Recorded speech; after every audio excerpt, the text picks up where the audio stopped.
لیے چلیں گے آپ کو اسلام آباد۔ پی ٹی آئی رہنما اس وقت میڈیا سے گفتگو کر رہے ہیں۔ اپنا ججز اس میں نہ ہو، اس کی ہم مذمت کرتے انشاءاللہ تعالیٰ پارلیمان کو اگر اس پرپس کے لیے استعمال کیا جائے گا تو پاکستان تحریک انصاف اس کی انشاءاللہ تعالیٰ مخالفت کرے گی۔ عمران خان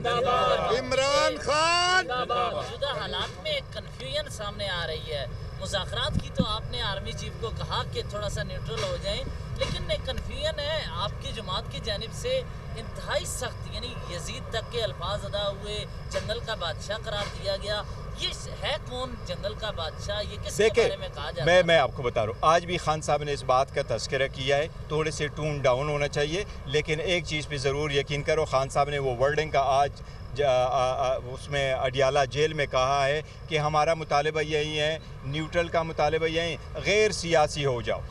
غیر سیاسی ہو جاؤ۔ ہم یہی چاہتے ہیں کہ ہر ادارہ اپنے حدود میں رہتے ہوئے اپنے فرائض انجام دے۔ اگر کوئی ادارہ پالیٹکس میں انٹرفیئر کرنا کرتے ہیں تو ہم اس کی مذمت کرتے ہیں اور ہم کہتے ہیں آپ غیر سیاسی ہو جائیں، آپ پالیٹکس میں انٹرفیئر نہ کریں۔ اچھا سر، کچھ پارٹیوں پہ پابندیوں کے حوالے سے بھی بات ہوئی ہے، جیسے ٹی ایل پی، تو اس پہ آپ کیا کریں گے؟ دیکھو، کسی بھی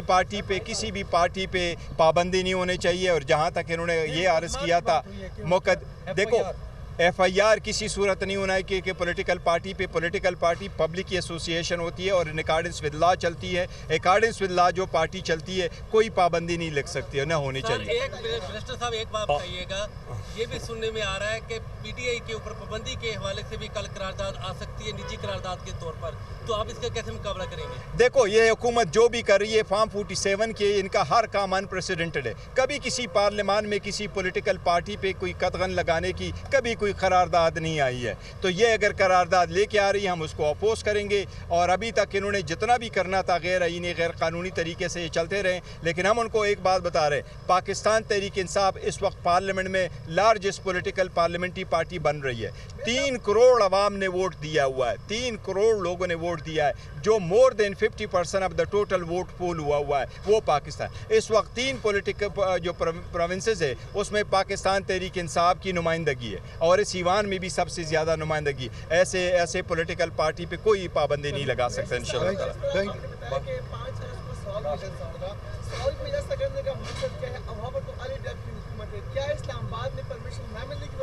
نہیں، دیکھو، پاکستان تحریک انصاف نے یہ ایک باضابطہ اعلان کیا تھا کہ ہم اگر یہاں جلسہ کریں گے تو پرمیشن کے ساتھ کریں گے، اور ہمارے وہ اپلیکیشن ابھی بھی ہائی کورٹ میں پینڈنگ ہے، وہ ہم نے کینسل کرنا ہے، نہ پوسٹ پون کر رہے ہیں۔ ہم نے جو ثوابی کا اعلان کیا ہے یہ آپ بالکل انڈیپینڈنٹ ہے، وہ ہماری اپلیکیشن اسلام آباد والی آلریڈی ہے، وہ اسلام آباد میں عدالت سے جب ہمیں پرمیشن ملے گا، ایون 24 گھنٹے سے بھی نوٹس ہوگا، تو ہم وہ جلسہ کریں گے اپنے وقت اور اپنے ٹائم کے مطابق بتائیں گے۔ یہ 5 تاریخ کو انشاءاللہ ثوابی پہ ہوگا، کیونکہ ثوابی بڑا ایزی ایکسس ہے، پنجاب کے لوگ بھی آئیں گے اور کے پی کے لوگ ہوں گے، اور انشاءاللہ پاکستان کی تاریخ کا سب سے بڑا جلسہ ہوگا۔ بڑی لمبی پریس کانفرنس ہوئی ہے،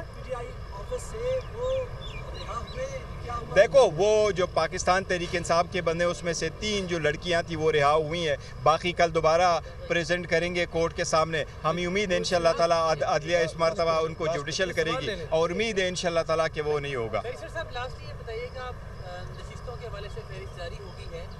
کچھ خواتین کو بھی تحفظات ہیں، کچھ مائنورٹی؟ دیکھیں، ہم نے پاکستان تحریک انصاف نے وومن جو ریزرو سیٹ ہے اور مائنارٹی کی ریزرو سیٹ ہے اس کو اناؤنس کیا، اور ہم نے جو لسٹیں ہیں وہ پبلش کی ہیں اور پبلک کے ساتھ شیئر کی ہیں۔ ہماری کمیٹیاں بنی تھی خان صاحب کی پرمیشن اپروول کے ساتھ، ان ساری کمیٹیز نے مل کر کے یہ لسٹ فائنل کی ہے۔ ان میں ہمارے جتنے ورکر اس کا ایک کرائٹیریا سیٹ ہوا تھا کہ ورکروں کے پاس ہونے چاہیے، یوتھ کے فیملیز کے پاس ہونا چاہیے، شہداء کے پاس ہونے چاہیے، ہمارے جو دوسرے ہارڈ اور لائر لوگ ہیں ان کے پاس ہونے چاہیے۔ اس سب کرائٹیریا کے مطابق ہم نے لسٹیں دی ہیں۔ ہمارے سارے لوگ جو ہے وہ 99% جتنے لوگ ہیں ہم نے کوشش کی ہے کہ ان کو ہم اکوموڈیٹ کر سکے، ایسے وقت میں ہوتا ہے، لیکن الحمدللہ کسی کو اس پہ کوئی اعتراض نہیں ہے، سو فار بالکل کوئی اعتراض نہیں، اور انشاءاللہ اعتراض نہیں ہوگا۔ سارے لوگ صاحب، یہ آپ نے عدم تشدد پہ بات کی۔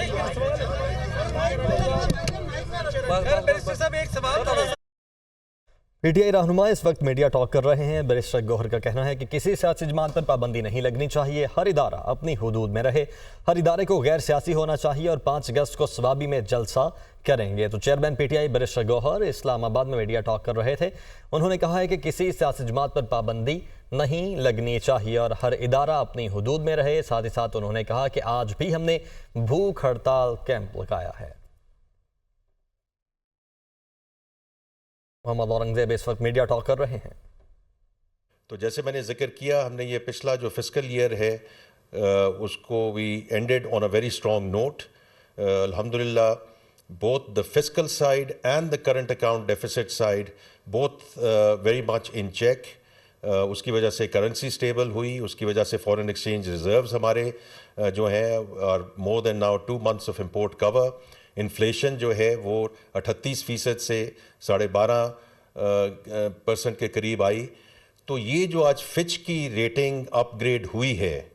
یہ ریفلیکشن ہے اس جرنی کی جو پچھلے ہم 4 یا 5 مہینے سے اس پہ پورا تندہی سے ہم کام کر رہے ہیں to get more permanence in the macro economic stability. تو یہ جتنی ریٹنگ ایجنسیز ہیں ان کے ساتھ پچھلے جو ہمارا ان کے ساتھ گفتگو شروع ہوئی تھی، وہ شروع ہوئی تھی during the spring meetings and IMF during the March time frame. لیکن اس کے بعد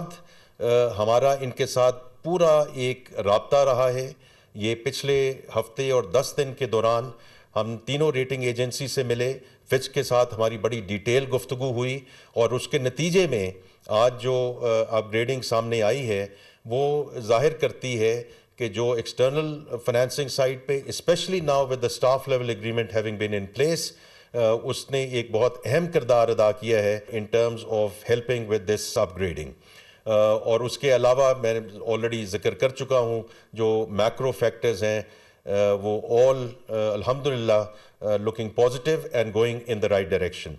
یہ ریٹنگ اپ گریڈ کیوں امپورٹنٹ ہے؟ یہ اس لیے امپورٹنٹ ہے کہ اگر ہم نے اس پروگرام سے آخری پروگرام یہ کرنا ہے، there has to be road to the market. جیسے میں نے کل بھی ذکر کیا، export led growth, foreign direct investment جو اگین وہ جو سوورن ریٹنگز ہیں اس پہ بہت ڈپینڈنٹ ہوتی ہے، especially that foreign direct investment جو ہمیں آگے ایکسپورٹ کی طرف لے کر جائے۔ اور finally international capital markets, panda bond کی میں نے کل بات کی جہاں ہمیں انشاءاللہ چائنا سپورٹ کرے گا، ان کی گورنمنٹ ہمیں سپورٹ کرے گی، لیکن ultimately we have to get into euro bonds and we have to get back into the US market and therefore this particular جو اپ گریڈنگ ہے یہ آغاز ہے انشاءاللہ اس سفر کا، جس میں ہم باقی ریٹنگ ایجنسیز کو بھی ہم بہت پر امید ہیں کہ ہمیں اپ گریڈ ہوگا اور اس ریٹنگ میں فردر جو ہے وہ بھی انکریز آئے گی انشاءاللہ ڈیورنگ دس فسکل ایئر۔ دوسرا جو ہے آج جو مانیٹری پالیسی کمیٹی، اوبیسلی یہ اسٹیٹ بینک کا پریروگیٹو ہے، یہ مانیٹری پالیسی کمیٹی کا پریروگیٹو ہے کہ وہ جو پالیسی ریٹ ہے اس پہ کیسے دیکھتے ہیں۔ لیکن آج آپ نے کانفرنس سنی اینڈ الحمدللہ once again the policy rate coming down. This is very good news for the industry کیونکہ اب ہم اس کو جو اب 19.5% پہ آ گیا ہے، آئی تھنک اس میں ابھی فردر انشاءاللہ جیسے انفلیشن بتدریج کم ہوگی تو انشاءاللہ ڈیورنگ دس فسکل ایئر ہم یہ پالیسی ریٹ بھی اور نیچے آتے دیکھیں گے، جس سے انڈسٹریز کو فردر اس میں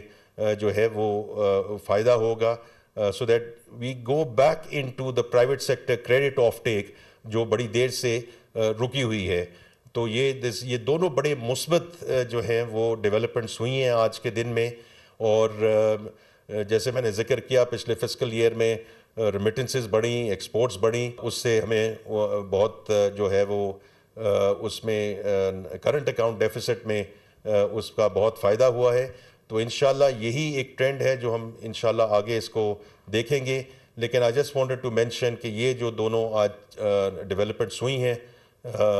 یہ بہت مثبت ہیں for the economy as we go forward. آئی ہے اس حوالے سے بات کر رہے تھے اور ساتھ ہی ساتھ کہہ رہے تھے کہ اگر ہمیں آخری IMF پروگرام کرنا ہے تو جس طرح ہم یہ تمام تر معاملات کو لے کر چل رہے ہیں، اکانومی جس طریقے سے بہتر ہو رہی ہے، اسی طرح ہمیں آگے مزید چلنے کی ضرورت ہے۔ براہ راست راولپنڈی لیے چلتے ہیں۔ امیر جماعت اسلامی حافظ نعیم الرحمان کارکنوں سے خطاب کر رہے ہیں۔ کا یہاں پر آنا خود اس بات کی غمازی کر رہا ہے کہ خواتین سب سے زیادہ اس تکلیف کو محسوس کرتی ہیں،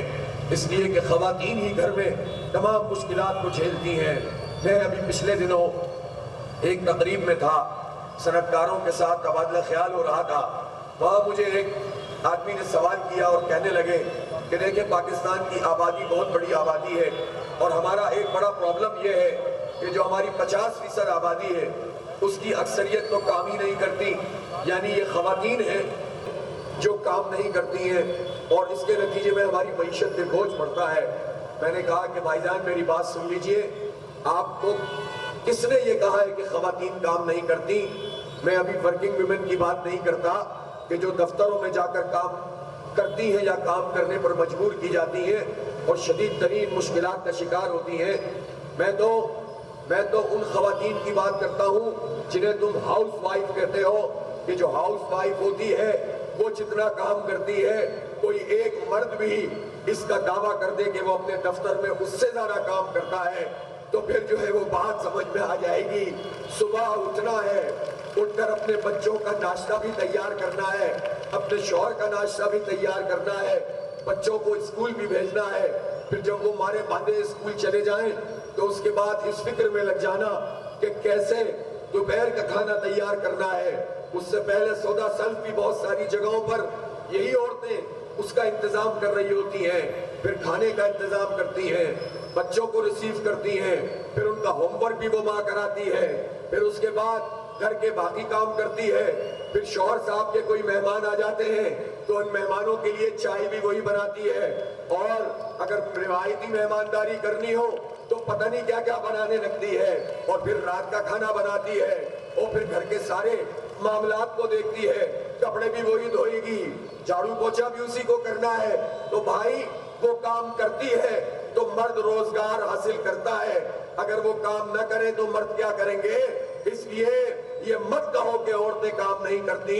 عورتیں تو اگر کوئی جاب بھی نہ کر رہی ہو تو بعض اوقات مردوں سے زیادہ محنت کر رہی ہوتی ہیں۔ اس لیے ان کو بوجھ نہ سمجھو، یہ ہمارے ماتھے کا جھومر ہے، انہی کی وجہ سے تو پوری کائنات میں ایک رنگ ہے۔ اس لیے اور پھر ہمارے ملک کی جو صورتحال ہے، میں نے کہا کہ دیہاتوں میں کیا ہوتا ہے، دیہاتوں میں تو ایک خاتون اس کو مال مویشی کا کام بھی کرنا پڑتا ہے، دیہاتوں میں تو